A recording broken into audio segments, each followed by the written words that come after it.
This video is kind of like a part 2, so if you haven't seen the first part, which was me going out and shooting these cameras side by side, this might not make any sense. But if you just want to see the results, that's what this video is, where I'm going to show the images side by side and we'll see how they compare.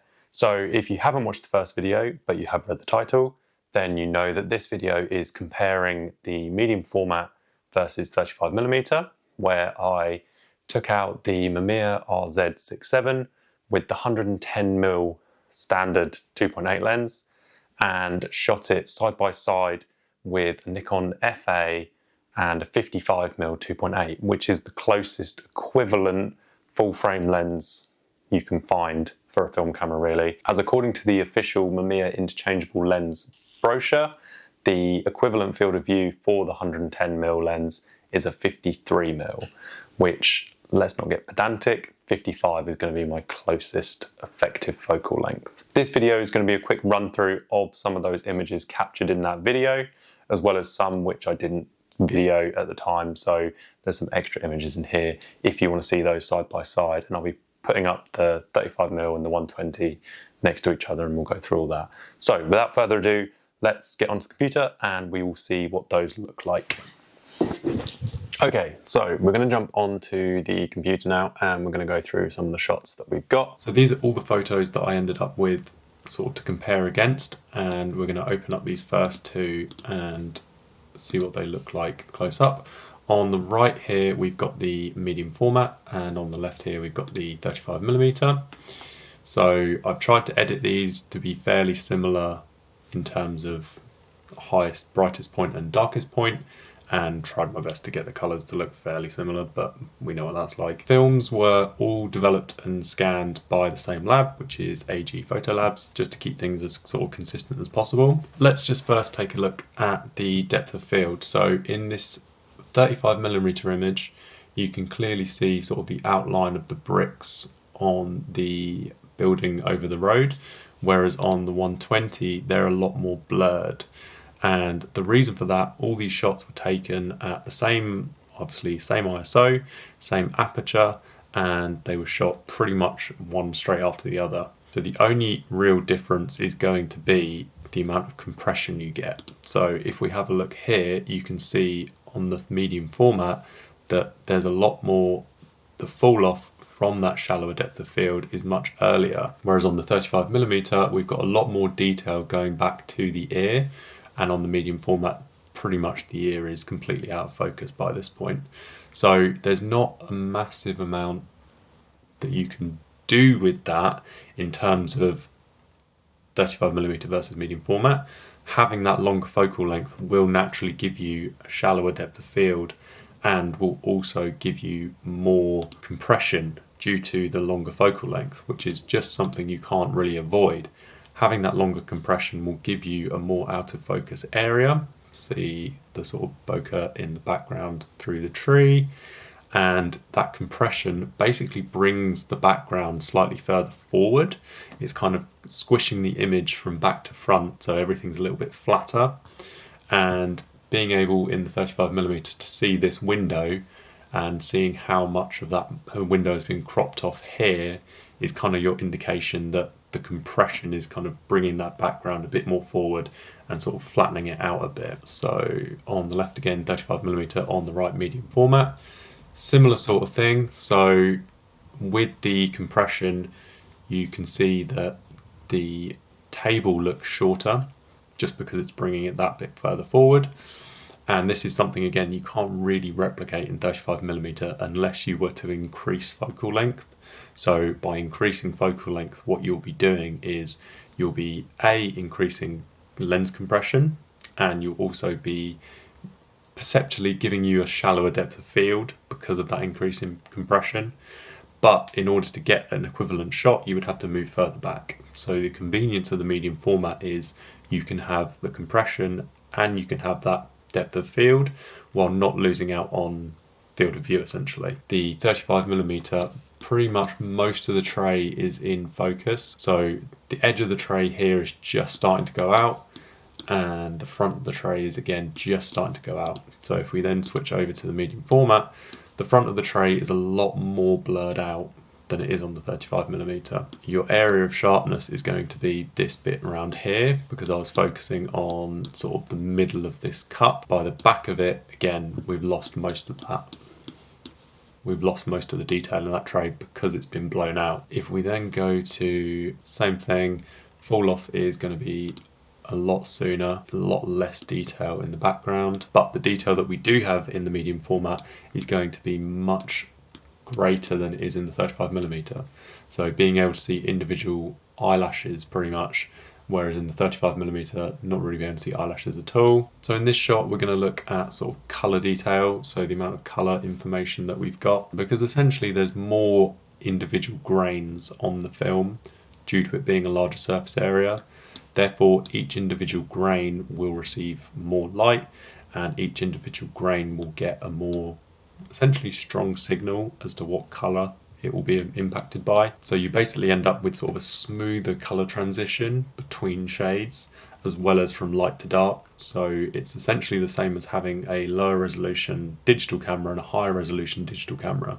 The higher resolution digital camera should in theory have a wider dynamic range.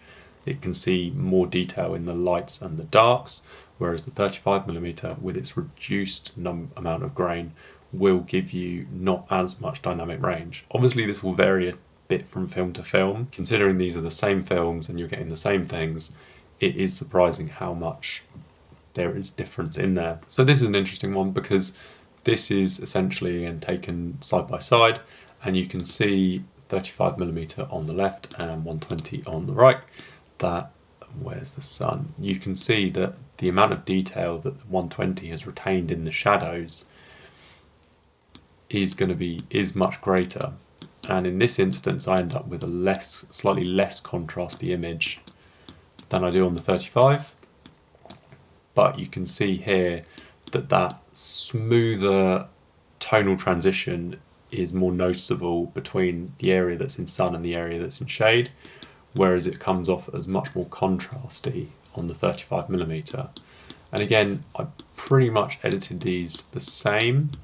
It's just the amount of detail that's been brought out from the initial scan. I'm not quite sure why I ended up with this blooming around on the 120 image. And again, both shot, same aperture, same shutter speed, and the only difference is going to be the lens itself. So now we've got a close-up shot, which will show you, again, a bit slightly more the extent of the compression. As you increase the magnification of an object by going into, say, sort of macro territory, then that will also emphasize that compression more with the higher focal length lens. More detail in the 120 image, which is the one on the right here, compared to the 35 image, which is on the left. So a close approximation, not an exact framing. But if we look at the plants behind those, on the 120, they're pretty much completely blown out. And on the 35mm, you can still pretty much just make out that they are still plants, or that they are still the same flowers. Really seem to have there's not quite as much tonal range in the yellows as there is in the 120. Again, it's just that slightly smoother transition of colours because you've got a sort of a wider colour gamut essentially. Okay, we're going back to portraiture. So this, I've got a light leak on 35mm. Not quite sure how that happened, because this is sort of in the middle of the film. But if we zoom right in here, again, higher resolution of the 120 makes it stand out that much more. And the comparison with background, you can make out on the 35mm, you can make out the individual flowers. On the 120, it's a lot harder to do so due to that increased lens compression. Okay, so I think I missed focus on this shot slightly. I think my focus on the 35mm is a little bit behind that plant. So that's why that's slightly softer, whereas on the 120 I was able to get focus. Again, bigger viewfinder, easier to see, easier to get critical focus, I think. Still got that same impact of having that additional separation with the bushes in the background being more blurred out than they are in the 35mm.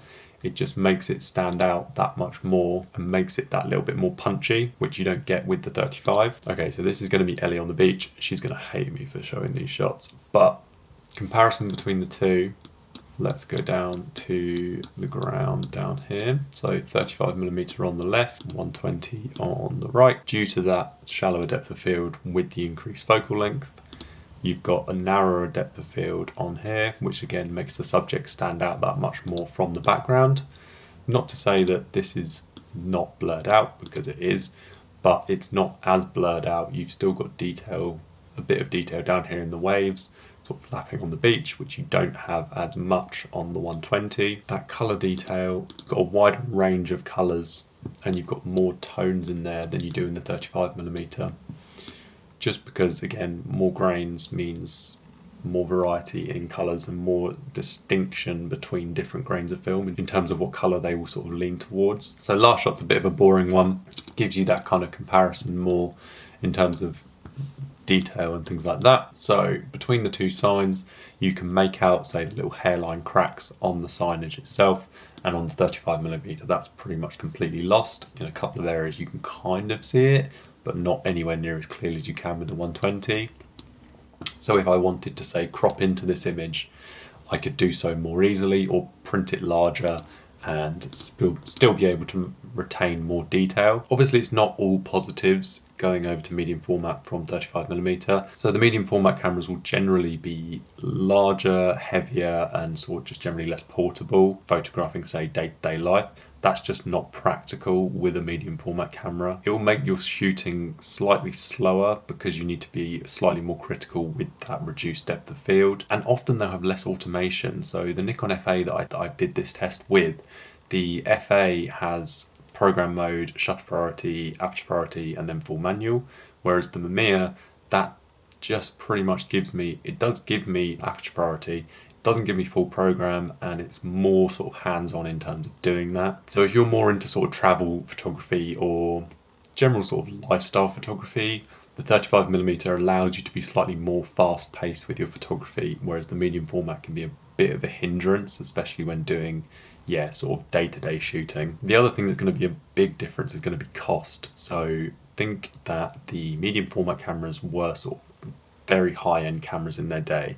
They weren't produced for the mass market. They were produced for professional photographers who were going to be using them, and they would also be abusing them because they're tools for the job. As a result, there are less cameras on the market. That means that the price of those cameras is generally going to be higher than it is for 35mm cameras that were more widely mass produced. The same thing goes for lenses. Although the lenses for the medium format cameras will be of a higher caliber because they need to give you that finer detail and be able to resolve to a greater detail, there will be less of them around, and again they will come at a higher price due to their sort of increased scarcity over 35mm. The other thing is going to be the cost of film and processing. So for these shots, bear in mind I had one roll of Kodak Gold in my 35mm camera. That cost me, including developing, about 20 quid, whereas for each individual roll of 120, because I had to shoot 3 rolls of 120 to get 30 shots to compare against, that cost me 3 times as much, 60 quid. Bear in mind this was also pre-price hike, so the prices for the Kodak Gold have gone up since then. Film aside, there will be a difference. On top of that, I also got 6 additional shots on the 35mm. So it is worth bearing these sort of negatives in mind if you are thinking of going over to medium format. That's not to say it's a bad thing. Obviously from these results you can see that you do get an increase in resolution, in dynamic range, and you get that shallower depth of field due to the longer focal length. There are methods and techniques to kind of give you a medium format look, which you can do with, say, digital, or you can do with 35mm if you wanted to, where you take multiple shots and then combine them into one.